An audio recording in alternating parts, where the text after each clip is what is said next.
Hello friends, welcome to Unacademy. This is me doctor Siddharth Arora and friends. ये video मैं बहुत पहले से करने वाला था। इनफैक्ट अब तो एक्चुअली ये तब करना चाहिए था या फिर तब किया जाना चाहिए था। लोगों को लगा कि जब प्रीलिम्स का जस्ट एग्जाम हुआ था and then all of you were waiting for all those, at least those who had appeared for this exam, they were waiting for the results of prelims. Now the prelims results are out and अब मेरे ख्याल से वो जो so called tension है that is gone. Okay, in the sense जो लोगों ने पास होना था वो पास हो गए, जो लोगों ने नहीं पास हुआ नहीं पास हुआ। It's okay. First of all it is okay that if you for some reason did not make it through, please for god's sake it is okay, it is okay. This is a big war, my friends. This is a very, very big war. Don't let the bad result, if at all it is a bad result, define you. तुमने hard work किया. It is amongst the toughest exam in the world. There is another year. There is an attempt. So don't let it dominate you so much that आप इसमें next preparation, next level of preparation करने से अपने आप को पीछे कर दो। First of all congratulations, heartiest congratulations to दोस्त जिन लोगों ने ये पास किया है। Fair enough, I absolutely very very important first, but खेल अभी बाकी है, पिक्चर अभी बाकी है। You have to clear mains, you have to go through the personality test. Don't worry, we will be with you till the last day of your preparation. But अगर for some reason you have not passed, then time has come to restart it. Now restarting का मतलब is completely ill defined. क्यों? क्योंकि सबसे major problem है कि restart why. हाँ यार, रीस्टार्ट व्हाई, क्या गलती हुई थी तुमसे? ये जब तक तुम नहीं जानोगे, you will repeat the same process again and again. So मुझे ऐसा पता नहीं, it is attributed to Einstein, but मुझे पता नहीं Einstein said this or not, but a very famous quote and a very wise quote at that was that if you repeat the same thing again and again and expect some other result, then this is a great definition of insanity. ये insanity है, ये अजीब है, ये पागलपन है कि मैं सेम गलती दोबारा करूंगा या करूंगी and I'm going to expect a different result. No, until unless तुम उस self analyzed repetition के बारे में serious नहीं हो, you're going to repeat the same mistake again and again and again and again, and then one fine day you'll give it up and say, UPSC Civil Service Examination world की toughest exam है, मेरे से नहीं होती। ऐसा तब होगा जब तुम इस प्रोसेस से नहीं करोगे। So what have I brought for you is a repeat challenge of UPSC CSC prelims 2022। Civil service examination prelims 2022 में जो भी क्वेश्चंस आए, मैं उन क्वेश्चंस को रिपीट करूंगा तुम्हारे सामने, और उन क्वेश्चंस को हम दोबारा अटेम्प्ट करेंगे। और जब हम दोबारा अटेम्प्ट करेंगे, और when we will do this questions again, right, we will also do the subject that is related to it. So that's a very important part. So हम लोग इस वाले पूरे प्रोसेस में we will try and answer all the question. Now before I start this, I am again saying one thing, and that is a very important element of this, that there is bound to be confusion on this part. तो instead of me giving you answers, I will try and give you explanation of this, because UPSC के prelims की तो आई नहीं है। So let us try and address those questions as एक aspirant, as एक student करेगा in the exam. So we are going to enjoy this part. So stick with me and let us try and redo this entire thing. और इसमें especially वो students जिन लोगों ने ये exam दी थी और उन्होंने attempt किया, whether successfully or unsuccessfully, I think it will be a great opportunity for you to reanalyze कि तुमसे क्या mistakes हुई। Let's catch on with this part. So I am doctor Siddharth Arora. Unacademy की दुनिया में मुझे मेरे कोड सेड लाइफ के नाम से जाना जाता है। This is my code which you should use जब भी आप प्लस क्लासेस ज्वाइन करो, जब भी आप कोई आइकॉनिक क्लासेस ज्वाइन करो, please be a part of it and use the code said life, and I will be very very happy to welcome you on team said life. ये है मेरा telegram channel. Follow this channel to receive updated knowledge of polity, governance and IR for UPSC CSC from me.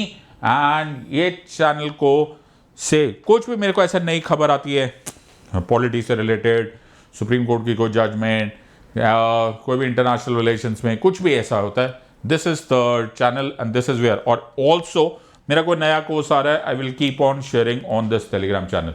So this is my Telegram channel.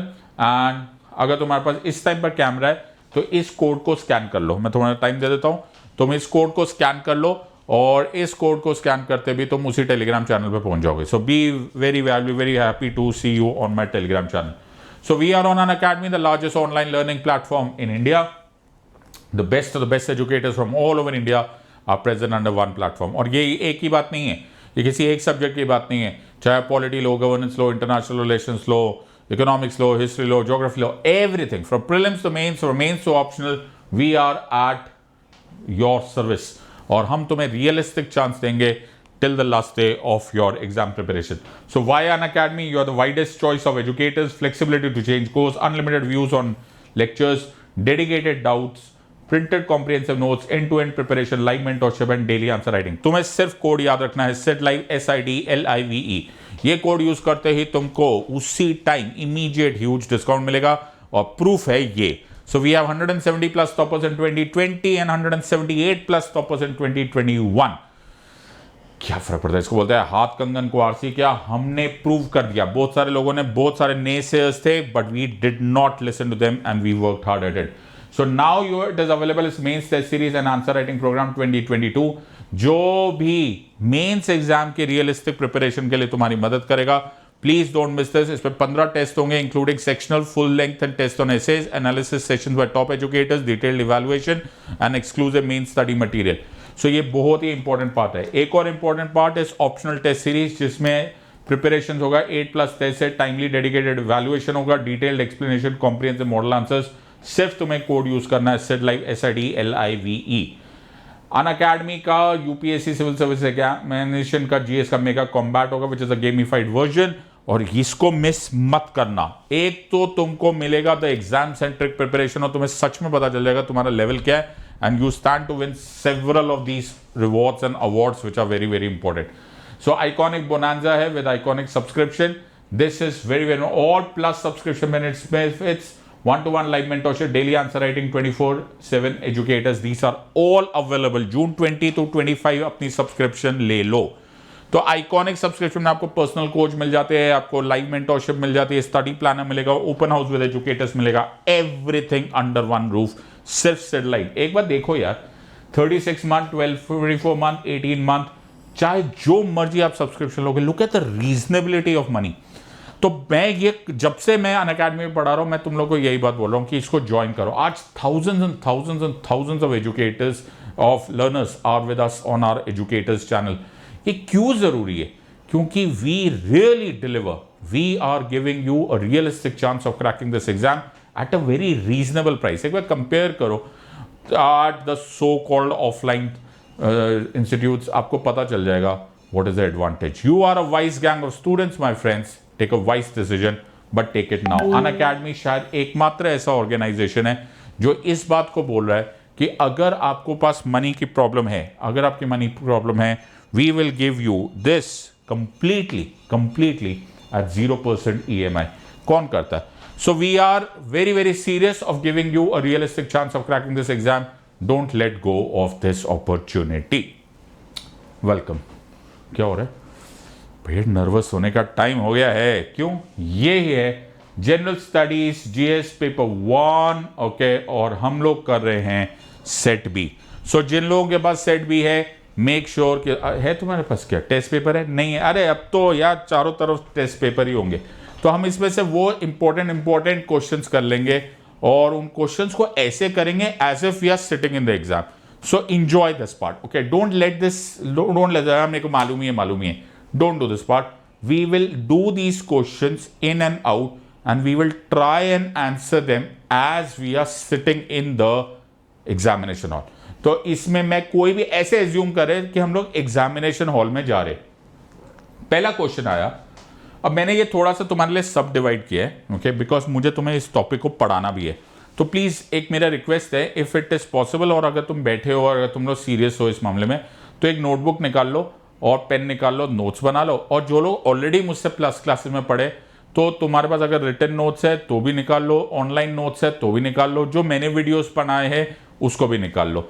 Either ways, okay, let us try and address each of these questions. तो मैं तुम्हें time दूंगा, सोचो, समझो और answer दो. And इतना तो तुम समझ ही जाओगे कि ये लाइव क्लास तो हो नहीं रही. So all what you can do is we can only do self analysis and let us do this. So plan यहाँ पर ABCD नहीं खेलना है. प्लान यहाँ पर है that we will revise the entire process and देखते हैं क्या गलती हुई और अगर अवॉइडेबल था तो क्या था. सो क्वेश्चन आराम से पढ़ते हैं. Consider the following statements. Okay. Pursuant to the report of H.N. Sanyal Committee, the Contempt of Courts Act of 1971 was passed. 2. Constitution of India empowers the Supreme Court and the High Courts to punish for contempt of themselves. 3. Constitution of India defines civil contempt and criminal contempt. 4. In India, the Parliament is vested with the powers to make laws on contempt of court. Which of the statements given above is or are correct? 1 and 2 only, 1, 2 and 4, 3 and 4, 3 only. Dangerous question. आराम से answer देते हैं. आराम से सोच समझ के answer देना और कोई जल्दबाजी नहीं करनी. But before we answer this question, let us pay attention to every word. Pursuant to the report of H.N. Sanyal Committee, the Contempt of Courts Act of 1971 was passed. मैं एग्जाम में चलता हूं तुम्हारे साथ. चलेंगे? चलो साथ में चलते हैं. Okay. So let us do it. So I am not your educator. Let us do it together. So इसको आंसर देने से पहले मैं वो करता हूं जो हमने किया था क्लास में. Alright? So आंसर गलती देख तो नहीं. अच्छा देखना नहीं. ओके. तो ये एक्चुअली वो क्वेश्चन है. This is that part of the plus classes जो हमने पढ़ाया हुआ है. तो जो लोगों ने मुझसे पढ़ा हुआ है उनको मालूम है कि ये एग्जैक्टली उसी का ही पार्ट है. हम उसको पढ़े. तो मैंने इसको कंटेम्प्ट ऑफ कोर्ट पढ़ाया था. अब बिल्कुल ध्यान से देखना, तुम्हारी लॉटरी लगी हुई है. आराम से पढ़ लो. Contempt of court. ओके. मैंने इसको पढ़ाया था as a part of static polity. इसमें कॉन्स्टिट्यूशन ऑफ इंडिया, इसमें करंट अफेयर्स और ये एक डिबेटेबल टॉपिक था. इस बेसिस पे मैंने पढ़ाया था. ओके. सो आंसर बाद में देंगे. पहले देखते हैं हमारे पास कंटेंट क्या है. ठीक है. तो कंटेंट के बेसिस पे आंसर बनता है. आंसर बनने के बाद थोड़ा ना कंटेम्प्ट होगा. फिर थोड़ा ध्यान रहेगा सर आंसर मिल गया हमको. ओके. आंसर से नहीं. Late us try and understand कि हमारे पास कंटेंट क्या. मैं हमेशा सब लोगों को बोलता हूं कि सिविल सर्विस एग्जामिनेशन में फैक्ट्स के मार्क्स नहीं मिलते. फैक्ट्स के मार्क्स नहीं होते my friend. Interconnection of facts के मार्क्स है. इंटरकनेक्शन के. सो लेट अस डू दिस जैसा हमने किया था. सो हम स्टार्ट करें पहले कंटेम्प्ट ऑफ कोर्ट की डेफिनेशन. सो अवमानना जैसे बोला जाता है, अदालत की अवमानना. दैट अदालत की अवमानना is the word that is contempt of court. तो सबसे इंपॉर्टेंट है सर आप ना ऐसे ऐसे वर्ड्स मत यूज किया करो. कंटेम्प्ट ऑफ कोर्ट, अदालत की अवमानना. डिफाइन करो. डिफाइन करो. हाँ मैं क्या से डिफाइन नहीं, आप डिफाइन करो कॉन्स्टिट्यूशन में से. यार मैं कॉन्स्टिट्यूशन में से कैसे डिफाइन करूंगा, मुझे नहीं पता. क्यों? क्योंकि कॉन्स्टिट्यूशन ऑफ इंडिया में कंटेम्प्ट को डिफाइन ही नहीं किया गया. क्या बात कर रहे हो? यस, कंटेम्प्ट को डिफाइन ही नहीं किया गया.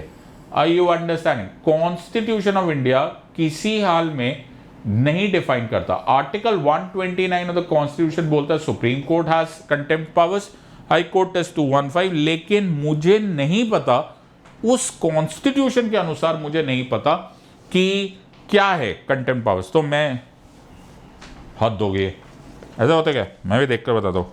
सर ऐसे थोड़ा ना होता है. रुको यार मेरे को देखने दो. ओके. हद हो गई. ऐसे कैसे होगा? अरे रुको यार, मजाक लगा के रखा हुआ है. क्या बात कर रहे हो? रुको. कुठे गेला? हाँ ये रहा.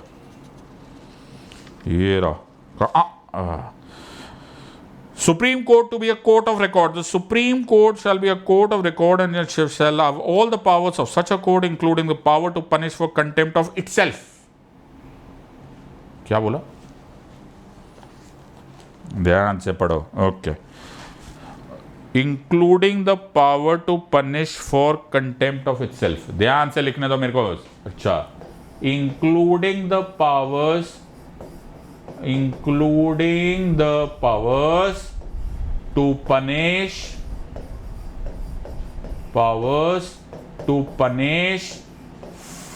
for the contempt of itself. मैंने क्या बोला? मैंने बोला itself. Okay.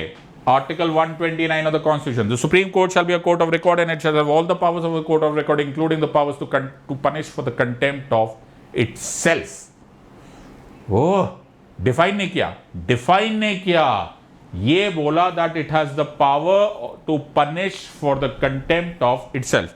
रुको, क्या हो गया सर? जादू और भी है, क्या बात मिल गया। 215 High courts to be a court of every high court shall be a court of record and shall have the powers of such a court including the power to punish for contempt of itself। मैं नहीं खेलता, कैसी बात है? 215 High court shall have all the powers of the court of record and it shall have all the powers to punish for the contempt of itself। ये लो high court, ये लो supreme court, नहीं मिला डेफिनेशन। बहुत ही बढ़िया। तो ये मैंने पढ़ाया था, यस, तो मैंने ये पढ़ाया था। तो ये डेफिनेशन कहाँ है? डेफिनेशन है in a law which is called as contempt of court act of 1971। कौन सा है sir? Contempt of court act of 1971। Constitution में नहीं लिखा, मैंने पढ़ के देख लिया। हाँ, कॉन्स्टिट्यूशन में नहीं डिफाइंड है मेरे भाई, नहीं डिफाइंड है। कहां लिखा है sir? It is written in the contempt of court act of 1971। दो तरह के कंटेम्प्ट डिफाइन किए गए हैं, civil contempt and criminal contempt. ये कहां लिखा हुआ है? सेक्शन 2 में ऑफ कंडक्ट। ये मैं अभी नहीं बना के लाया हूं, मेरे प्लस क्लासेस के वीडियोस देख लो, ये उसी का ही पार्ट है। ओके, ये हमने अपने स्टूडेंट्स को पढ़ाया हुआ है और बे इंतहा डिटेल में पढ़ाया हुआ। इसको पढ़ाते पढ़ाते 1 घंटा निकल जाने वाला है अगर तुम इसको ध्यान से पढ़ो तो। So in this act unless the context otherwise required, contempt of court का मीनिंग 2 तरीके का होता है, एक सिविल कंटेम्प्ट, एक क्रिमिनल कंटेम्प्ट।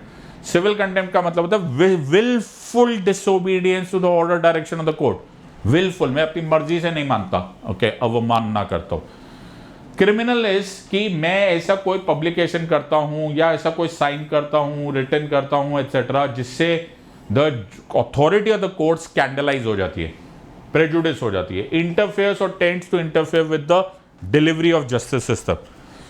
तीनों चीजें criminal contempt, wilful disobedience, civil contempt. ठीक है, ये लेकिन कॉन्स्टिट्यूशन में नहीं लिखा, ये कॉन्स्टिट्यूशन में नहीं लिखा है, ये contempt of court act of 1971 में लिखा है। ओके, क्या ओके? वापस चलते हैं, छोड़ो इसको, सबको हटाओ। ओके, अब मैं इसको पूरा हटा के फिर पढ़ूंगा, मेरी मर्जी। Okay, consider the following statements. मुझे HN सन्याल कमेटी ना भी मालूम हो, मुझे मालूम है कंटेम्प्ट ऑफ कोर्ट 1971 है, मुझे इतना तो मालूम पड़ गया। मुझे नहीं पता बाबा HN सन्याल कमेटी, चलो छोड़ो, मुझे अभी मैं 1 के आगे क्वेश्चन मार्क डालता हूं। The constitution of India empowers the supreme court, empowers the supreme court and the high courts to punish for contempt of itself themselves. हाँ, अभी तो लिखा एम्पावर्स तो है, डिफाइंड नहीं है, तो क्या हुआ? ये ठीक है, ये ठीक है। Constitution of India defines civil contempt and criminal contempt. अरे नहीं बाबा, अभी अभी तो पता चला नहीं डिफाइन कर रहा। ओके, नहीं डिफाइन कर रहा बाबा। तो मुझे अभी तक 2 चीजें मालूम है, ये क्वेश्चन मार्क है, ये करेक्ट है, ये मेरे को आगे देखते हैं।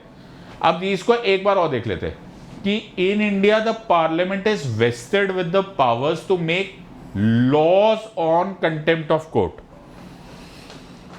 Contempt of court act of 1971 united nation ने बनाया क्या?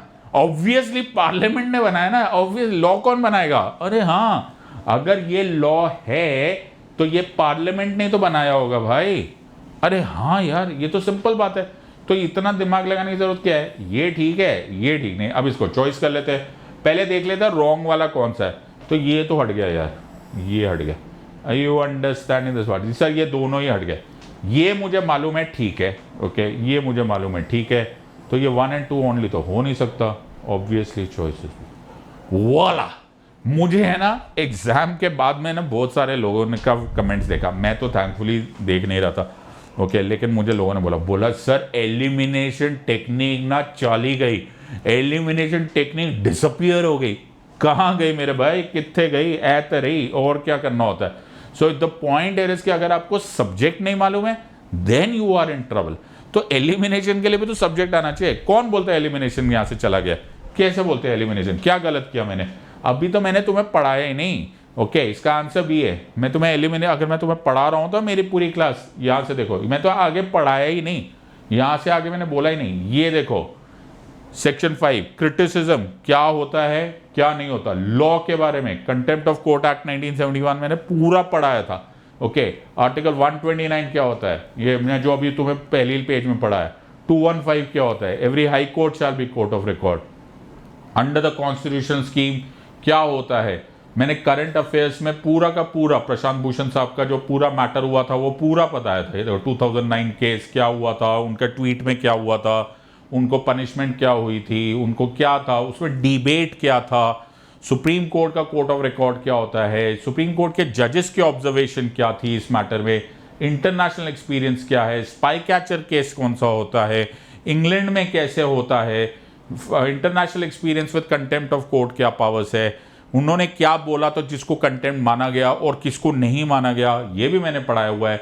फिर मैंने ये देखा है कि क्या है the different versions of the law. Big concept क्या है? बिग कॉन्सेप्ट ये है कि कंटेम्प्ट कहाँ पर रुकता है और फ्री स्पीच कहाँ स्टार्ट होती है। तो एक बड़ी फेमस स्टेटमेंट है that you can criticise the judgement, don't criticise the जज। इस पे हमने बहुत डिस्कस किया हुआ है। ये होता है वो लॉ जिसे बोला जाता है contempt of court act of 1970। Obviously parliament नहीं बनाया होगा, ये भी मैंने पढ़ाया हुआ है। फिर आर्टिकल 19 में freedom of speech and expression दिया हुआ है, लेकिन उसमें जो मोस्ट इंपॉर्टेंट बात है वो है कि कंटेम्प्ट ऑफ कोर्ट उसकी एक एक्सेप्शन है। तो आपकी फ्री स्पीच एंड एक्सप्रेशन जो आर्टिकल 19 में है उसकी वन ऑफ द एक्सेप्शन इस कि आप कंटेम्प्ट ऑफ कोर्ट नहीं कर सकते। तो ये सब चीजें मैंने पढ़ाई हुई है। ओके, सो ये सब कुछ है। तो वेणुगोपाल सर का, अटॉर्नी जनरल का क्या स्टेटमेंट था, ये case Prashant Bhushan and others में, ये केस में क्या ऑब्जर्वेशन था, this we have also done. और ये सिर्फ मैंने क्लासेस में नहीं पढ़ाया हुआ, ये मैंने यूट्यूब पर भी पढ़ाया हुआ था। So if you look at these parts, ये बड़े पुराने व्यूज है, 1 ईयर व्यू होगा, 1 ईयर अगो। अब बोलने वाले बोलेंगे कि सर आपने प्लस क्लास में पढ़ाया था कि नहीं पढ़ाया था, हमें क्या पता। ओके, ये लो जी, ये तो पूरा का पूरा कॉन्सेप्ट है, ये तो यूट्यूब पर है, तो हमने तो बहुत पहले पढ़ा दिया था। ओके, अब बात ये है कि जो लोग मेहनत करते हैं वो जोर से ही बोलते हैं, सो हम जोर से ही बोलेंगे ओके कि हमने पढ़ाया था और बहुत डिटेल में पढ़ाया था। इतना डिटेल में तो पूछा नहीं गया जितना डिटेल में पढ़ाया गया था।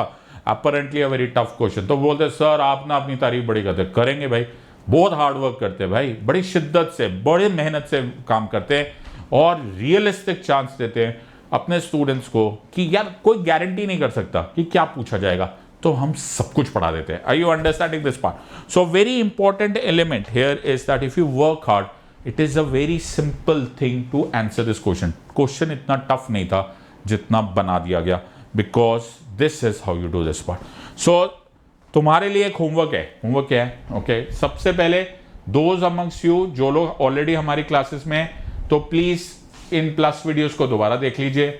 ओके, हमने इसको बहुत डिटेल में किया, मेरे ख्याल से 1 घंटा तो मैंने पढ़ाया होगा कंटेम्प्ट ऑफ कोर्ट, तो वो जरूर पढ़ लो। दूसरे लोग जिन लोगों ने नहीं अटेंड किया हुआ है और अगर तुम प्लस क्लासेस में आ जाते हो तो हम बड़ा स्वागत है, मेरी बड़ी खुशी होगी। Please use the code SIDLIVE, don't forget to use the code SIDLIVE, I will be very very happy to have you in my team. Okay, और दूसरी बात, अगर फिर भी नहीं हो रहा, कोई मजबूरी है, तो कृपा करके यूट्यूब पर ये वीडियो देख लीजिए। Make your notes, give yourself a realistic chance of cracking this exam. तो मेरा काम है तुमको समझाना, राइट? समझना नहीं समझना तुम्हारी प्रॉब्लम है। Let's do next question. बहुत ही बढ़िया, एवरीवन शुड बी रेडी। तो देखो, सब्जेक्ट को समझना आसान होता है अगर तुम्हें पढ़ाया जाए, तुम पढ़े जाए, तो फिर ये एग्जाम मैनेजेबल है। अगर एग्जाम मैनेजेबल है तो फिर हम पास हो जाएंगे, और अगर एग्जाम में तुमने पहले ही कसम खा के बैठ गए बहुत टफ है सर, नहीं होगा सर, कुछ भी नहीं होता हमारा, तो फिर भाई मुश्किल हो जाएगा। Okay, so let us pay attention to the next question. Next question CAB से आता है। सर कौन सा कैब? अबे कैब नहीं है, constitutional amendment bill. Are you understanding? Sorry. तो अब हम पढ़ेंगे कॉन्स्टिट्यूशनल अमेंडमेंट बिल पे क्वेश्चन, और ध्यान से देखते हैं। मैं फिर बोल रहा हूं, मैं यहां पर आंसर ऐसे नहीं दूंगा जो कि वो तो सब हो चुके हैं ना, वैसे बहुत सारे एक्सरसाइजेस हो चुकी है कि बहुत सारे एजुकेटर्स ने बहुत सारे चैनल्स पे ये सब आ चुका है। सोल्यूशंस क्या है, कौन सा ठीक है, कौन सा गलत है, आंसर की जिसे बोला जाता है, वो आंसर की तुम्हें मालूम ही है। तो मेरा काम वो थोड़ा है, वो सब तो तुम्हें आता ही है। सो वो सब नहीं, लेकिन हम ये करेंगे कि इस तरीके से बाय डूइंग दिस तुम्हें सब्जेक्ट आ जाएगा, ओके और बहुत कम टाइम में, in this limited period of time we'll be able to revise quite a bit. So let's do the next question. ठीक है, तो क्वेश्चन नंबर 23 था, ये सेट बी में क्वेश्चन देखते हैं. So consider the following statements. A bill amending the constitution requires a prior recommendation of the president of India. अच्छा, when a constitution amendment bill is presented to the president of India, it is obligatory for the president of India to give his or her assent. 3. A constitutional amendment bill must be passed by both the Lok Sabha and the Rajya Sabha by a special majority, and there is no provision for joint sitting. Which of the statements given above is or are correct? 1 and 2 only, 2 and 3 only, 1 and 3 only, 1, 2 and 3. Answer तो तुम्हें रट्टी क्या होगा? हाँ sir, हमने इतने सारे answer की देख लिए, हमको सारे याद है. ओके, सो मैं वहाँ पे वो खेल ही नहीं रहा, मैं तुम्हारे साथ वो गेम खेल ही नहीं रहा. मुझे तो मालूम है आंसर की तुमको आते. So it's not about the answer key part. So we are not studying about answer key part, we are trying to understand the subject. So इसको समझने की, या फिर आंसर बता दिया, सारा खेल खराब कर देते हो सर. हमें तो खेलना था ABCD ABCD ABCD ABCD नहीं करना. सो सबसे पहले मैं तुमको ये चीज़ दिखाना चाहता हूँ कि जब हम लोगों ने आंसर की, तो बात की बात है ना, जिस दिन ये एग्जाम हुआ उससे 2-3 दिन पहले 31 मई को ना, सर आप ना अपनी तारीफ कर रहे हो, मैं तो करूँगा. ओके, तारीफ तो मैं करूँगा, मेहनत किए. ओके, सो जब हमने 31 मई को हम लोगों ने अनअकैडमी पर एक स्पेशल क्लास ऑर्गेनाइज की थी. तो मैंने उस स्पेशल क्लास में, मुझसे सर थे तो, और उन्होंने मुझसे पूछा कि सर आपके हिसाब से जो मोस्ट इंपॉर्टेंट टॉपिक्स है वो बता दो स्टूडेंट्स को. मैंने कहा 31 मई है, एग्जाम 3-4 दिन में आने वाली है. Okay, it might become very very difficult for this. और सबसे इंपॉर्टेंट है पॉलिटी, गवर्नेंस, IR, वो भी UPSC. इसमें आप बेस्ट आंसर्स नहीं बता सकते, लेकिन मुझे ये बात मालूम था where are those questions coming, not as prediction, but वो कौन से हैवी वेट टॉपिक्स है जो करना होता है. अगर तुम इसको ध्यान से देख पाओ, मुझे पता नहीं तुम्हें दिख रहा है कि नहीं, तो ये है एंटी डिफेक्शन लॉ, ये है स्पीकर, ये है budget, secularism, bail, parole, furlough. मैंने इसलिए बोला था कि कुछ ना कुछ आउटसाइड लॉ आएगा. और ये है आर्टिकल 368 कॉन्स्टिट्यूशनल अमेंडमेंट्स. मैंने 1 2 3 4 5 6, और ये मैंने बोला था सुप्रीम कोर्ट की जजमेंट्स कर लो. ओके, और ये DPSP में मैंने एक पूछा था, और मैंने सिर्फ इतने ही टॉपिक्स को घुमा दिया था कि यार ये बेसिकली 4 दिन में कर लो. 4 दिन में 10 टॉपिक्स बोलना बड़ी बात नहीं. सेंटर स्टेट रिलेशंस, ओके, और एक मेरे को हमेशा से डर लगा रहता है आर्टिकल 21 से रिलेटेड कुछ ना कुछ आएगा ही आएगा. सो मेरे कॉन्सेप्ट सिर्फ इन्हीं पॉइंट पे था, and this is where it comes. So मैं यहाँ पर, I am not in the business of guess work and I don't want to do guess work, लेकिन there is something called heavy weight topics. There are certain topics which are called heavy weight topics. तो students ना shot in the dark खेलते हैं. Sir ये कौन सी game है? अरे shot in the dark. Okay, fire, सब कुछ पढ़ के चले जाओ.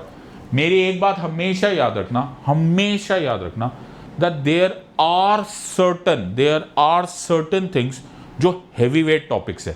UPSC का कलर चेंज हो रहा है, जो most people are not realizing कि वो रटने वाली एग्जाम नहीं रही, वो एग्जाम हो गई है जिसमें एनालिसिस हो सकता है.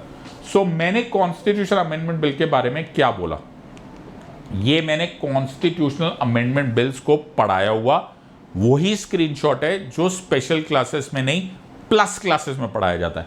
जो लोग मेरे से पढ़े हुए वो उनको मालूम है. तो लेट मी से दिस, मैं इसको कुछ नहीं बोलता हूं, और मैंने हमेशा सब लोगों को बोला हुआ है कि सिर्फ एक स्लाइड पढ़ के जाओ और कुछ मत करो. More than enough, it will solve your purposes. Constitutional amendment bills seeking to amend other provisions of the constitution including those enumerated in the proviso to article 368. अरे रुको यार, मेरे को तो हाईलाइट करना था, रुको. Okay, alright. तो क्या है सर, आर्टिकल 368 में से निकलता है. These are called as constitutional amendment bills. These bills can be introduced in either house of the parliament. Either house of the parliament. तुम लोग बोलोगे सर ना एक ही बात को 6-7 बार बोलते हैं.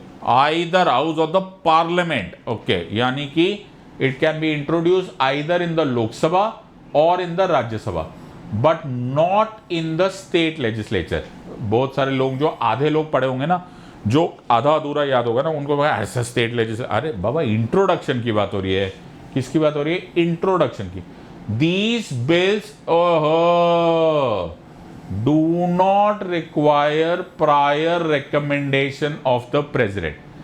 These do not require prior recommendation of the president. ठीक है. It can be introduced either by a minister or by a private member. मुझे तो इस पे भी शक था. Okay. So ये इंपॉर्टेंट बात है. आगे इसको थोड़ी देर के लिए आगे देखते हैं. Bills that need to be passed by the parliament by the special majority. This is the special majority. Parliament by the special majority. Constitution amendment bills passed by the parliament by the special majority, and where necessary, it has to be ratified by the number of legislatures or are presented to the president. The president must give his assent to the bill. Must give. In other words, ये मैं तुम्हें थोड़ा सा factually बता देता हूँ. 24th constitutional amendment act 1971 से पहले ये मस्त वर्ड नहीं था. This has been brought later. He can neither withhold his assent nor return the bill, etc. The bill becomes an act after the presidential assent. So if you notice all this part, okay, this is it. ये मेरी last slide थी. There can be no joint session. और ये line इस time पर जो team set live के students है ना, वो रट के चिल्ला रहे होंगे. Constitutional amendment bill must be pass by both the houses of the parliament separately. मैं ना चिल्लाता हूँ. चिल्लाओ. ओके, क्या क्लास में मैं चिल्लाओ? क्यों भाई? ऐसे दिल कर रहा है चिल्लाओ सब लोग. जब आदमी चाहता है कि उसके लर्नर्स को सब कुछ याद रहे तो वो इसी तरह से चिल्लाता है. ओके ठीक है. क्या हो गया मतलब क्वेश्चन देखेंगे. ओके इसको फिर उड़ाते हैं. Okay so let us understand this. Okay so just pay attention, enjoy this. Consider the following statements. A bill amending the constitution requires a prior recommendation of the president of India. क्या लिखा है? Requires a president. अरे रुको भैया, अभी हमने पढ़ा था. These bills do not require prior recommendation of the president. वाह क्या बात है. Very good. तो पहली choice, oh sir clean bowled, ये रॉन्ग हो गया. अब मैं आगे खेलूंगा ही नहीं. नहीं सर नहीं खेलो ना प्लीज. नहीं मैं खेलना ही नहीं. वन रॉन्ग है. अ bill amending the constitution requires a prior recommendation of the president of India. One गलत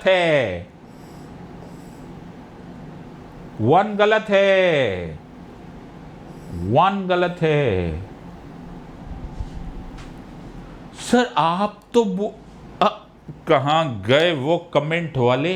कौन कमेंट? एलिमिनेशन से ये एग्जाम नहीं हो सकती थी. अगर ये एलिमिनेशन से नहीं हो सकती थी बेटा, तो एलिमिनेशन किस चिड़िया का नाम है? एक ही चॉइस, मैंने तो दूसरी देखी ही नहीं. Are you understanding? इससे बड़ा एग्जाम्पल ऑफ एलिमिनेशन क्या है? यूपीएससी सिविल सर्विस एग्जामिनेशन में कभी एलिमिनेशन नहीं जाता. इससे बड़ा एलिमिनेट. बट सब्जेक्ट तो आना चाहिए. एक ही पॉइंट. अभी तो मैंने दूसरा देखा भी नहीं है.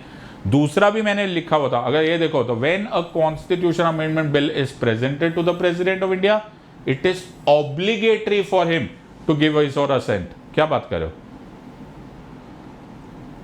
When the president must give his assent to the bill. 24th constitutional amendment है. एक पैराग्राफ है माय फ्रेंड, एक स्लाइड है. पढ़ने में 5 मिनट लगेगा. और फिर तुम बोलते हो कि सर आप कॉन्फिडेंटली ना, आप ओवर कॉन्फिडेंस नहीं होता बेटा. एक होता है विश्वास अपनी पढ़ाने पर, अपनी मेहनत करने पर. जो मैं चिल्लाता हूं, constitutional amendment bill must be pass by both the houses separately. There is no joint session. ये एग्जैक्टली फ्रॉम माई क्लास है. फिर तो मैं बोलता हूं कि यार ये क्या है? अगर ये है तो ये भी है. A constitutional amendment bill must be passed by both the Lok Sabha and the Rajya Sabha by a special majority, and there is no provision for joint sitting. This is correct. This is correct. अगर तुम्हें elimination से करना है तो भी answer आता है, नहीं करना है तो भी आंसर आता है। अभी भी तुम्हारे मुंह से आहा वर्ड नहीं निकला, अभी भी तुम यकीन से नहीं बोल सकते कि यार एक तरीका है, there is a realistic method of cracking this exam. I don't know what will convince you at this part. So जिनको सब्जेक्ट नहीं आता, जो पढ़ने पे नहीं राजी है, जो सिर्फ टाइम पास करने, बेटा उसको तो कोई तरीका नहीं है ना। Rest of you have a method of cracking this exam in and out, तो this is how you do it. Answer was of course B, and I think I have the claim to fame on this part. Homework देख लो। Homework क्या करना है, तो कौन सारे bills देख लो। मैं फिर ये बात बोल रहा हूं, इस टाइम ये आया, अगली बार भगवान जाने क्या आएगा। बिल्स का पैसेज करना is the supreme work of or the most important work of the parliament. ये करना ही पड़ता है, बिल्कुल सही बात है, सही, ये तो करना ही पड़ता है। तो सारे बिल्स कर लो। ऑर्डिनरी बिल क्या होता है, financial bill, money bill, constitutional bills, in and out कर लो सब कुछ उससे रिलेटेड, पार्लियामेंट्री कमिटीज, ये पढ़ लो। मेरे पास एक बहुत बड़ा सीक्रेट है, ओके, मैं हमेशा अपने स्टूडेंट्स को बोलता हूँ कि मेरे पास एक बहुत सॉलिड सीक्रेट है सिविल सर्विस एग्जामिनेशन पास करने का। सब कुछ पढ़ लो, सब कुछ पढ़ लो, तुम्हारे पास टाइम है, do it. It is a very manageable subject. At least polity, governance, IR में सब कुछ किया जा सकता है, थोड़ा टाइम लगता है। इसलिए मैं तुम लोगों को बोल रहा था व्हेन आई सेड कि please use the code set live and join. मैं क्यों बोल रहा हूं कि ज्वाइन नाउ, बिकॉज कुछ सब्जेक्ट्स को समझने में टाइम लगता है। जिस दिन मैंने ये बुक पढ़नी स्टार्ट की थी, इस बुक के आसपास बहुत अच्छे अच्छे कलर्स थे, बहुत अच्छा तरीका था। आज ये घिस गई है। टाइम के साथ, वक्त के साथ, एक माहौल के साथ, एक टाइम के साथ वो तुम्हारे सब्जेक्ट एब्जॉर्ब हो जाता है। It takes time, give yourself that time. और अभी मैंने ये इसलिए वीडियो बनाया ताकि तुमको वो वक्त का अंदाजा हो कि यार ये एग्जाम अभी क्लियर करनी है, तो आज पढ़ा कल थोड़ा याद हो जाएगा। Give yourself some time. Let's do the next question. Next question आया था मिनिस्टर से रिलेटेड, एग्जीक्यूटिव। सो ये मिनिस्टर से रिलेटेड क्वेश्चन आया था और अभी इसको ऑब्जर्व करते। मैं फिर ये बोल रहा हूं, हम ऐसे नहीं करेंगे जैसे कि ये क्वेश्चन हम लोग सॉल्व ही करके बैठे हुए, क्या पता आता हो या ना होता हो। चलो साथ में करते हैं। क्वेश्चन नंबर 24 था ये सेट बी का। Okay, so you can do this part. Consider the following statements. The constitution of India classifies the ministers into 4 ranks: cabinet minister, Minister of State with independent charge, Minister of State and Deputy Minister. The total number of ministers in the union government, including the Prime Minister, shall not exceed 15% of the total number of members in the Lok Sabha. Which of the statements given above is or are correct? One only, two only, both one and two, and neither one nor two. तो sir हमें तो answer मालूम है। अब मैं एक minute आराम से तो इसको आराम से आंसर देते हैं, ओके, और जल्दबाजी में नहीं आंसर देते, पहले इसको पढ़ लो आराम से। अब सारा खेलना बेटा फोकस पे, ओके, ट्राई एंड अंडरस्टैंड। मैंने क्या बोला, सारा खेलना फोकस पे होता है। Now what does that focus mean? So let me explain this. Focus का मतलब क्या हुआ? व्हेन आई से फोकस ना, एग्जामिनर ना तुम्हारा क्या बोलते हैं उसको, ध्यान भंग करता है। Okay, this is a very smart way. Examiner को पहले तो मैं मुबारकबाद करूंगा, ओके, क्योंकि मैं फिर आंसर बता दिया यार, अच्छा सारा मज़ा खराब कर रहा हूँ, मैं आंसर बता देते हो, नहीं यार मैं तो ऐसे ही व्हाटएवर। तो ये हम लोगों ने किया होता, ये मेरी प्लस क्लासेस में से स्लाइड्स है।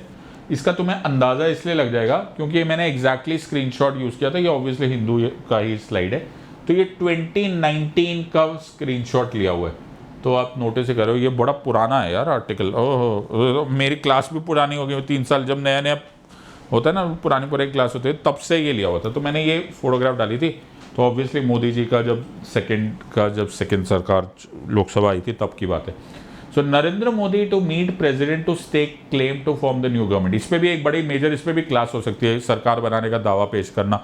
इस पर मैं बड़ा इंटरेस्टिंग पढ़ाता हूँ, but that's a different issue. फिर मैं ये कॉन्स्टिट्यूशन पढ़ाता हूँ। तो मैं तो ये रटवा देता हूँ। ओके, अब इससे ना मैं क्या बोलते हैं उसको, क्या बोलते हैं हिंदी में, वैधानिक चेतावनी देना चाहता हूँ, स्टैट्यूटरी वार्निंग। बहुत सारे लोग इस क्लास का गलत मतलब निकाल लेंगे और वो क्या बोलेंगे, सर आप ना हर चीज़ को कॉन्स्टिट्यूशन से पढ़ा रहे हो तो इसका मतलब है हम कॉन्स्टिट्यूशन रट लेते हैं। नहीं बाबा, बिल्कुल ऐसे मत गलती करना। Okay, it is not that I am teaching you constitution, I am teaching you some things, और उनमें से कुछ चीज़ों को मैं कॉन्स्टिट्यूशन से कनेक्ट कर रहा हूँ, बिकॉज मेरे पास और कोई सोर्स नहीं है। आई am not telling you from some so-called study material या some book or something. I am teaching you from the purest source, but I am not teaching you the purest source. In the sense मैं आपको constitution नहीं पढ़ा रहा हूँ, मैं आपको कुछ पढ़ा रहा हूँ और उसको कनेक्ट कर रहा हूँ कि देखो ये यहाँ पर दिया हुआ इसलिए मैं सच बोल रहा हूँ। So I'm just trying to prove, hence proved. Okay. So मैंने यहाँ पे पढ़ाया था आर्टिकल 75 ऑफ कॉन्स्टिट्यूशन। अगर मैं आर्टिकल 75 क्वेश्चन पढ़ूंगा तो इसमें लिखा हुआ है the prime minister shall be appointed by the president and the other ministers shall be appointed by the president on the advice of the prime minister. The minister shall hold office during the pleasure of the president, and the council of the ministers shall be collectively responsible. Before a minister enters, the president shall administer to him oath of secrecy according to this. A minister for any period of 6 months, etc., etc. Salary sir. अरे थक गए sir, क्या हुआ? Constitution, मैंने फिर word use किया है, ध्यान से सुनो। ये फोटोग्राफ देखो, ये हमारे पुरानी फोटोग्राफ है, तुम नोटिस ही करोगे, ये प्रणब मुखर्जी साहब जब हमारे प्रेसिडेंट थे तब की फोटोग्राफ है। ये मेरी स्लाइड्स ही पुरानी है तो मैंने उन्हीं स्लाइड्स को वापस यूज कर रहा हूँ तुम्हारे लिए, तो मैंने कुछ अभी नहीं बनाया हुआ है। ओके, सो इस फोटोग्राफ में ये मैंने स्पेसिफिकली दिखाया हुआ है। ओके, और इस क्लास में मैंने यही डायग्राम, यही फोटोग्राफ दिखाई थी, तो तुम नोटिस कर रहे हो। ओके, हो क्या रहा है, हो ये रहा है कि 4 डिफरेंट टाइप्स ऑफ मिनिस्टर्स होंगे। Cabinet ministers, the senior most, MOSIC, Minister of State of Independent Charge, MOS, that is Minister of State, and Deputy Minister. हो, करेक्ट आंसर हो गया है ना? हाँ, ओए हो, बल्ले बल्ले, क्या हो गया सर, क्या हो गया? 4 तरह के हैं बेटा, यही मैं तुम्हें बोल रहा था। एग्जामिनर ने सॉलिड डिस्ट्रैक्शन किया, ये एकदम सही पॉइंट है। हाँ, ये एकदम सही पॉइंट है जो मैंने तुम्हें बोला। कैबिनेट मिनिस्टर, MOSIC, MOS और डेप्यूटी मिनिस्टर, लेकिन डिस्ट्रैक्शन कुछ और है। क्या है? जहां तेरी ये नजर है मेरी जान मुझे खबर है। क्या हो गया? डिस्ट्रैक्शन कुछ और है। ये यहां नहीं लिखा हुआ, कॉन्स्टिट्यूशन ऑफ इंडिया ये नहीं डिवाइड करता।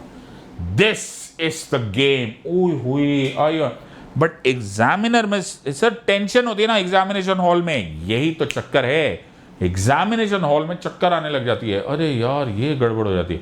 तो एग्जामिनेशन हॉल में टेंशन हो सकती है, क्या यार हमें तो ध्यान ही नहीं रहा, हमें तो कुछ और पूछा था। सो द एंटायर कॉन्टेक्स्ट यहां पर गड़बड़ आ जाता है, बिकॉज ये ट्रैप था, इसको बोलते हैं ट्रैप, लैंडमाइन, टूटूंज। यस देयर आर 4 रैंक्स, लेकिन it is not given in the constitution of India. मैंने अभी अभी तुम्हें आर्टिकल 75 पढ़ा के दिखाया था। That division is primarily the choice of, और अदर इट्स अ कन्वेंशन है, वैसे तो वो भी नहीं है, but apparently it is completely the choice of the prime minister कि वो किसको कैबिनेट मिनिस्टर बनाना चाहते हैं, किसको। तुमने बहुत बात सुना होगा सर, मंत्रिमंडल का रीशफलिंग होता है। Okay, so that is the entire thing. So first choice goes wrong, उड़ी बाबू, इट्स गॉन। यस, अब लिखा बोथ 1 and 2 भी गॉन, तो ए भी एलिमिनेटेड, सी भी एलिमिनेटेड। अब है total number of ministers in the union government including the prime minister shall not exceed 15% of the total members of in the Lok Sabha. अरे क्या जा रहे हो? सो यहाँ पर जो सिचुएशन है ये एग्जैक्टली वो है बेटा। मैंने इसमें जरा सा भी, मैं इसको प्रूव कर सकता हूँ क्योंकि तुम अनअकैडमी के ऐप पर जाओ और प्लस क्लासेस में ऑब्जर्व करो। ये एग्जैक्टली ना मैंने स्लाइड इसमें से कम किए ना ज्यादा किए। 91st कॉन्स्टिट्यूशनल अमेंडमेंट एक्ट 2003 मैंने रटवाया हुआ है। In article 75 of the constitution the following clauses shall be inserted. तो 1 के आगे 1A लग गया। The total number of ministers including the prime minister in the council of ministers shall not exceed 15% of the total number of members of the house of the people। मैंने खेल रहा, इतना clearly दिया हुआ है in the constitutional amendment act 2003 the total number of ministers in the union government including the prime minister shall not exceed 15 members और the total number of members in the house of people या फिर लोकसभा। मैं तो ये इतना easy थोड़ा ना होता है, तो ये रॉन्ग हो गया, ये ठीक हो गया, 2 ओनली करेक्ट हो गया। वाला ऐसे बोलते। और एग्जाम तो बहुत टफ आई थी। एग्जाम बेटा नहीं पढ़ के जाओगे तो ट्विंकल ट्विंकल लिटिल स्टार भी बड़ा मुश्किल है, और ट्विंकल ट्विंकल लिटिल स्टार आगे क्या है मुझे नहीं पता, नहीं पढ़ा होगा तो वो भी बड़ा मुश्किल है, और अगर तुम्हें पढ़ा होगा तो इसमें क्या मुश्किल है। 1 slide, second slide, first slide photo है, ओके, सेकेंड स्लाइड, बट ये फोटो नहीं है by the way, okay, so I just take back, क्योंकि मैं ये भी पढ़ाता हूँ। इसमें एक बड़ा इंपॉर्टेंट पॉइंट है, Narendra Modi to meet prime minister president to claim to form a new government. इसको एक्चुअली ऐसे बोलते हैं, to claim a stake to form the government, claim और stake a claim, sorry, stake a claim to form the government. तो ये stake a claim to form new government, ये बड़ा important point है। तो जब तुम्हें ये समझ में आ जाएगा तो तुमको ये भी बड़ा मैटर हो जाएगा। तो ये सब कुछ मैं पढ़ाता हूँ। फिर आर्टिकल 75 आ जाता है, फिर उसके बाद ये बड़ी सॉलिड फोटोग्राफ है। तुमने फोटोग्राफ देखे क्या, मतलब ऑसम, लगता है ना, the 2 executives, the great executives, one head of the state, one head of the government, powerful photograph. So I get very impressed by all this. I'm sure you will be also. So the prime minister साहब की क्या क्या powers है, ये next होता है, ये होता है, और फिर ये फोटोग्राफ, और ये 91st कॉन्स्टिट्यूशनल अमेंडमेंट एक्ट, वाला। सो बोलते luck favours the prepared mind. Okay, so if you prepare hard doesn't go away, let's go. इतना ही है, ज़्यादा टेंशन नहीं। सो होमवर्क क्या है, होमवर्क ये है कि, और ये मेरे ख्याल से ना होमवर्क कर लेना, ये जो प्रेसिडेंट साहब, प्राइम मिनिस्टर साहब और वाइस प्रेसिडेंट, इनफैक्ट मुझे ऐसा लग रहा है कि बहुत टाइम से हमें प्रेसिडेंट साहब के इलेक्शंस पे क्वेश्चन नहीं आया है, तो हो सकता है अभी आ जाए, बिकॉज अभी specially now the new elections to the president is about to happen. तो ये नेक्स्ट ईयर के लिए अभी से एक बड़ा लोडेड क्वेश्चन हो सकता है। So please be kind of starting union executive. तो इनकी इंटरैक्शन एक दूसरे से बहुत अच्छे से पढ़ लेना। It's a very good question, it's a very solid question for you to answer this part. Next question करते हैं। मैं तो देख ही नहीं सकता, मेरा फेवरेट क्वेश्चन था, मतलब मुझे मैं बता नहीं सकता ये क्वेश्चन का, बिकॉज ये क्वेश्चन बहुत ही ज़्यादा जिसे बोलते हैं, क्या बोलते हैं उसको हिंदी में, सरगर्मियों में नहीं, डिस्कशन में, कुछ ऐसे ही था, आई एम सॉरी, वो मीडिया में बड़े अच्छे तरह से बोलते हैं कि ये बड़ा डिस्कशन वाला पॉइंट है, तो डिबेटेबल टॉपिक हो रहा है। तो it's a very good question, anti defection law, let's do this question. तो आराम से करते हैं, ठीक है। सो एक मिनट रुको, मुझे बड़ा मज़ा आ रहा है, पता नहीं तुम्हें मज़ा आ रहा है कि नहीं आ रहा। मुझे ऐसा लग रहा है कि यार ये रिडल जिसको इतना ज़्यादा वो किया था, इतना ज़्यादा घुमाया, ओके, इतना टफ नहीं था एग्ज़ाम, ओके, जितना बना दिया गया, जितना लोगों ने बोला। और जब हम लोगों ने अनअकैडमी पर इसका एनालिसिस किया तो मैंने बोला बहुत ईजी है, ओके। तो I think I deserve to say कि it was an easy one, क्योंकि जब मैंने पढ़ाया है, और एक बार नहीं पढ़ाया माय फ्रेंड्स, चिल्लाता था मैं। तुम कभी क्लास में होगे ना, मैं रटवाता हूँ, रटो, जो मैं बोल रहा हूँ वो याद करो, क्योंकि जो रटने वाली चीज़ है वो रट लो, जो याद करने वाली है वो याद कर लो। तो जब मुझे यकीन था कि मेरे स्टूडेंट्स को आता होगा, तो मैं क्यों ना बोलूँगा सिंपल होगा। फिर लोगों ने जो बोला ना, ईजी है, एलिमिनेशन है ही नहीं। एलिमिनेशन बेटा, with reference to anti defection law, consider, ये मेरे को पता नहीं तुम लोग को ये रेड वाला तो नहीं, गड़बड़ तो नहीं हो रहा, okay. So consider the following statements. The law specifies that a nominated legislature cannot join any political party within 6 months of being appointed to the house. Acha. The law does not provide any time frame which the presiding officer has to decide a defection case. Which of the statements given above is or are correct? 1 only, 2 only, both 1 and 2, neither 1 nor 2.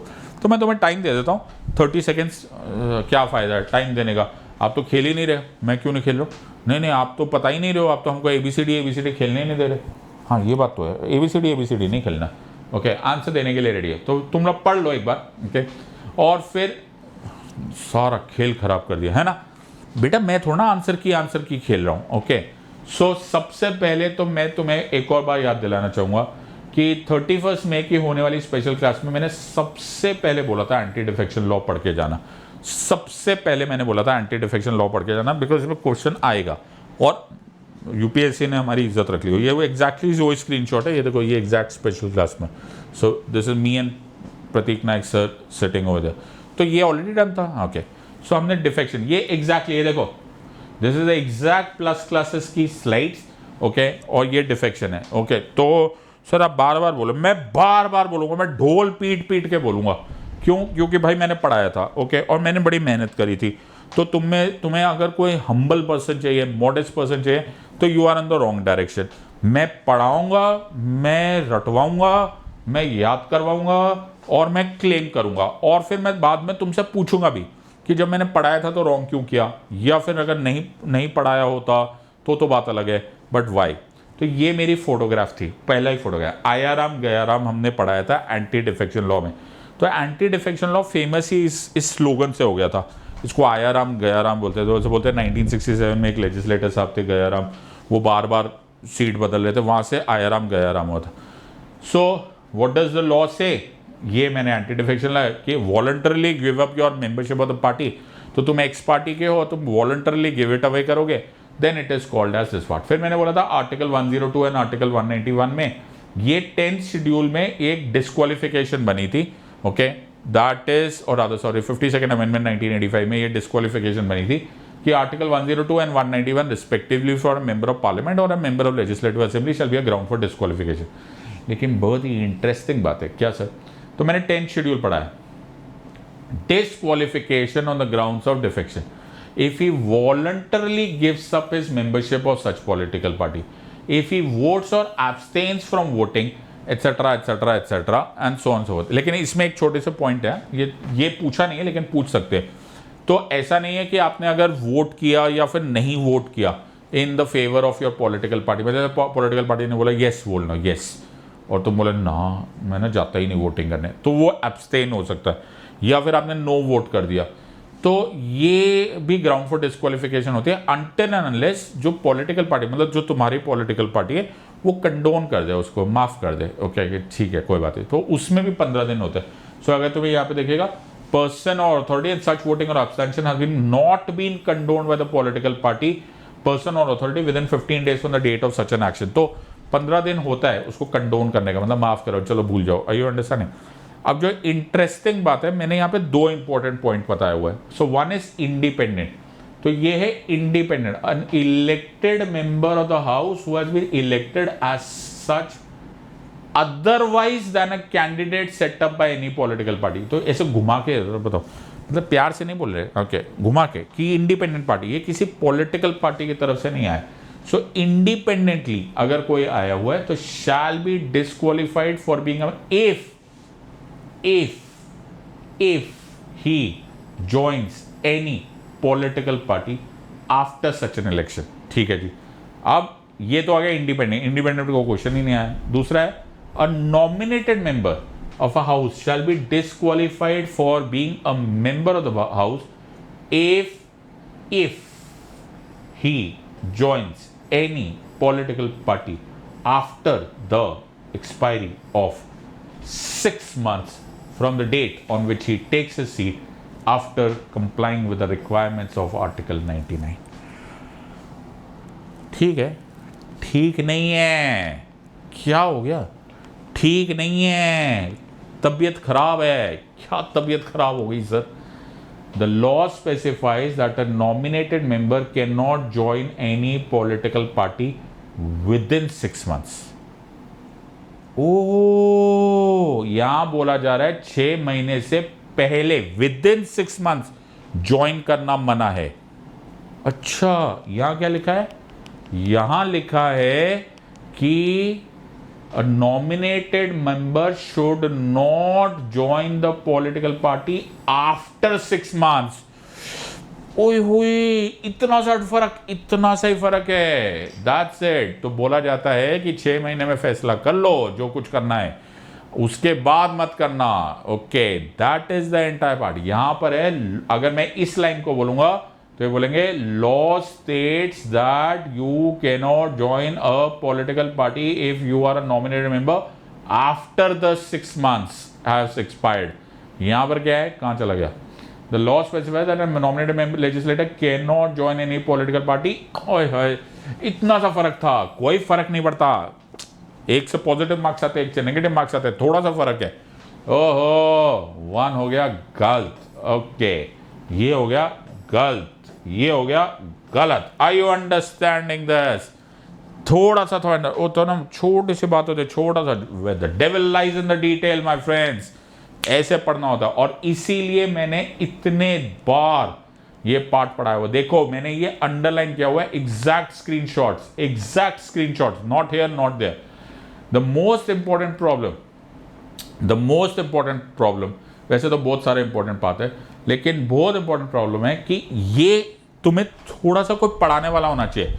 Decision on question as disqualification on grounds और defection, कौन finally फैसला करेगा? If any question arises whether a member of the house has become subject to disqualification under this schedule, the question shall be referred for the decision of the chairman, or as the case may be, to the speaker, and his or her decision shall be final। क्या कहना चाह रहे हो? कहना मैं ये चाह रहा हूं कि देयर इज नो, ये देखो ये एक बार नहीं पढ़ा है मैंने, कई बार ये सेम चीज बताई हुई है कि it is no, his decision is final. लेकिन प्रॉब्लम ये है कि सिर्फ इतना ही लिखा हुआ है फाइनल, कहीं पर भी ये नहीं लिखा हुआ कि कितने टाइम में फैसला करना है।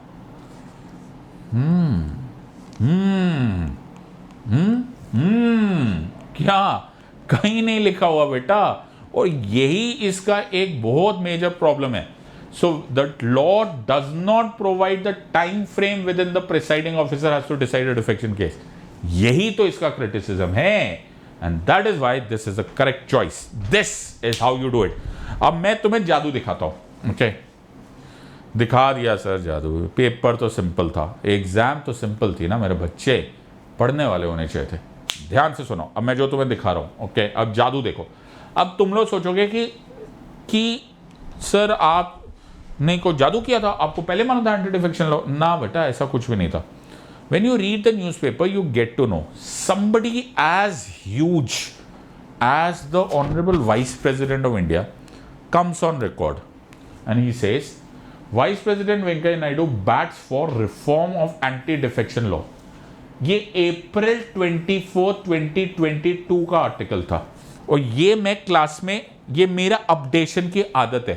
सो जो भी द हिंदू में, द इंडियन एक्सप्रेस में आता है, मैंने ये बोला। मैंने बोला यार anti defection law as lawyers हम लोग को हमेशा से चुभता था, बिकॉज इसमें बहुत सारी आर्बिट्ररी चीज़ें जो क्योटो होलोवान वर्सेस जुचिलो केस में पहले भी उठा हुआ था। अब तुम लोग बोलोगे ये क्या है, ये भी मैंने पढ़ाया हुआ है by the way. So Kihoto Hollohan case में ये स्पीकर को जो अनफिटर्ड पावर्स मिली हुई है, इसको चैलेंज किया गया था। So we were kind of circumscript on this part also, but what happened was huge. 24 अप्रैल को जब ये आर्टिकल आया तो जैसे बोलते हैं ना, अलार्म बेल्स वेंट रिंगिंग। अरे यार, the honorable vice president of India is saying that there is something dicey about anti-defection law, and that's a very thing। तो मैंने ये आर्टिकल पढ़ा, अब तुम भी ये आर्टिकल पढ़ो। ये आर्टिकल है, मैंने नहीं पढ़ा, ये article exactly as it is. ये आर्टिकल का स्क्रीनशॉट है, stating that there is no clarity in the law of the time frame for the action of the house chairperson और the speaker in anti defection case. He said, अब ये तो थोड़ी देर बाद पता है, stating that there is no clarity in the law about the time frame for the action of the house chairperson और स्पीकर। आगे भी बोल लो sir, there is no clarity in the law, there is no clarity in the law, there is no clarity in the law, there is no clarity in the law, there is, the law does not provide for any time frame within. वाला मेरे दोस्त स्थिति की बलाएं लो, मुझे हाथ उठाकर दुआएं दो, मैंने तुमको IAS बना दिया। ऐसे होता है पढ़ाई, आई यू अंडरस्टैंड। और ये ऐसे नहीं है कि मैं आज बना रहा हूँ, ये एरो मेरी स्लाइड्स में बहुत पहले से लगा हुआ था। फिर ऑब्वियसली उनके ऑब्जर्वेशन से some cases are taking 6 months and then and so on so forth. it is also the dharma of politicians and requirements as to leave the posts that are holding when they change the parties. So ये obviously था, ये जो मैं case बता रहा था ये भी मैंने पढ़ाया हुआ है, Kihoto Hollohan versus Zachillhu case of 1992, ये मैंने पूरा पढ़ाया हुआ है। और ये एग्जैक्टली है, the law does not specify a time period for the presiding officer to decide on a disqualification plea. Is there a time limit? ये exactly in my class, what more can you say. और फिर तुम बोलते हो कि Siddharth sir आप ना बड़े कॉन्फिडेंटली एरोगेंटली बताते हो। Arrogantly we working hard at it. एक टॉपिक जिसको पढ़ाने में 15 मिनट लगना चाहिए, we take 1 hour 1.5 hours to teach this part. ये कितना इंपॉर्टेंट पॉइंट्स, इतने एक के बाद एक, ये नोटिस एक एक चीज जो मैंने पढ़ाई हुई है। मर्जर क्या होता है, स्प्लिट क्या होता है, किस केस में नहीं यूटिलाइज हो सकता, committee on elected Dinesh Goswami report क्या है, स्प्लिट वर्सेस मर्जर क्या है, all from my classes my friends, all from my classes, and I claim the fame to prepare ahead. मैंने वे अहेड भी पढ़ाया हुआ है, कर्नाटका क्राइसिस मैंने पढ़ाया था, कर्नाटका विधानसभा में एंटी डिफेक्शन पे क्राइसिस हुआ था, और वो मैं सिर्फ, तुम में से बहुत सारे लोग बोलेंगे अरे सर पॉलिटी की क्लासेस में पढ़ाया, किसको पता। बेटा पूरा डिटेल में पढ़ाया हुआ है, Karnataka crisis and defection law. और ये कितना पुराना है, कहां गया, ओहो, जुलाई 17 2019, जुलाई 17 2019 जब कर्नाटका क्राइसिस हुआ था, इसको कंप्लीटली डिटेल में विद स्क्रीनशॉट तुम्हारे साथ शेयर कर रहा हूं, मैंने पढ़ाया था एक एक वर्ड, क्या पॉइंट उठना है, क्या पॉइंट नहीं उठना है। This is how you study for this exam. तो आज मैंने इतने टाइम में केवल 3 क्वेश्चंस किए और मैंने तुमको ये प्रूव कर दिया कि ये कैसे किया जाता है। लेकिन that is not the end of it. मैं धीरे धीरे धीरे, and I don't want to stretch the videos to the level कि जहां आपको समझ में आना थोड़ा सा मुश्किल हो जाए। I will continue doing this part. अभी ये 3 है, मैं सारे के सारे क्वेश्चंस करता चले जाऊंगा, and we will keep on doing. जैसे अटॉर्नी जनरल का नेक्स्ट क्वेश्चन है, and so on and so forth, but I will keep it that way that it becomes useful for you. So if it is not useful for you, then it is an entire waste of time. मैं यहाँ पर ये सिर्फ point prove करने के लिए बैठा हूँ कि ये एग्ज़ाम भी लाइक एनी अदर एग्ज़ाम पढ़ी जा सकती है, क्रैक की जा सकती है, पढ़ने वाला होना चाहिए, पढ़ाने वाला होना चाहिए। मैं तुम्हें एक क्वेश्चन का, यस देयर वर 2 क्वेश्चंस जो कि मुझे खुद को डाउटफुल है कि ये क्यों आए, जैसे लॉयर से रिलेटेड क्वेश्चन, ओके। लेकिन बेटा प्रॉब्लम यहाँ पर ये नहीं कि you have to do 100% of the questions, ये मेजर गलतफहमी। 100% ऑफ क्वेश्चंस करने की कोई ज़रूरत ही नहीं होती, that is not the point here. And मेरे को नहीं लगता कि यूपीएससी भी ये एक्सपेक्ट कर रहा है कि तुम्हें सारे क्वेश्चंस आते हो, इट्स जस्ट नॉट पॉसिबल।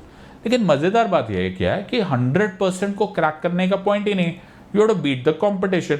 अगर तुम्हारे को क्वेश्चन नहीं आ रहा और तुम्हारे बाजू वाले को भी नहीं क्वेश्चन आ रहा, तो there is nothing wrong, and some questions are worth living.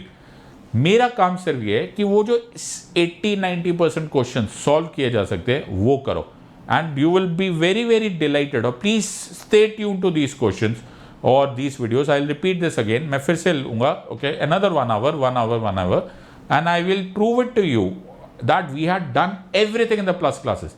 Let this be my claim to fame, let this be my stake.